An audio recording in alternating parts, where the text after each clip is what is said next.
თბილისის მერია ვაკე საბურთალოს შემაერთებელ გზაზე სამუშაოების მეორე ეტაპს იწყებს. ახალი მაგისტრალიდან იყალთოს მთის გავლით ბახტრიონი თამარაშვილის ქუჩას 204 მეტრის სიგრძის გვირაბი დაუკავშირდება. გვირაბის გაჭრის სამუშაოები უკვე დაწყებულია.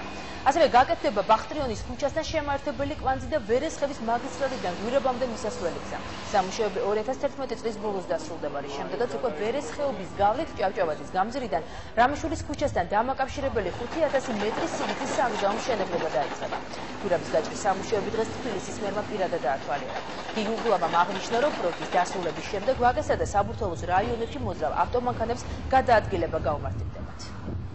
თვითონ ამ გვირაბს ძალიან დიდი მნიშვნელობა აქვს ქალაქის ინფრასტრუქტურის განვითარებისთვის. თქვენ იცით, რომ როდესაც გაკეთა ეს ახალი მაგისტრალი, მან რეალურად განტვირთა პარალელურია ის ჭავჭავაძისა და პეკინის, მან არსებითად განტვირთა ეს ქუჩები, მაგრამ ახლა ჩვენ გვინდა გრძივის გარდა განივი, ესე ვთქვათ, შეჭრა და ამ თვალსაზრისით ძალიან მნიშვნელოვანი იქნება 204 მეტრიანი გვირაბი კეთდება ამ მთის ქვეშ, რომელიც ბახტრიონის კვანძს და მთელ საბურთალოს მთლიანად დააკავშირებს უკვე ამ მაგისტრალს.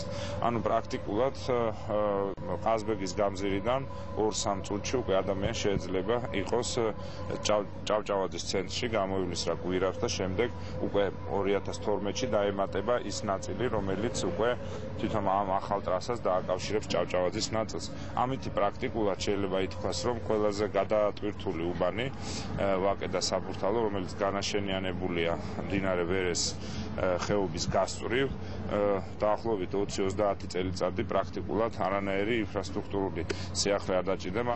გვირაბი გამოდის აქ, ეს არის სამხრეთ ფრონტალი, გადმოდის აქ ამ წყალს, ვერის წყალს, მიემართება ამ მიმართულებით, ესე იგი მიმართულებით ვაკისკენ.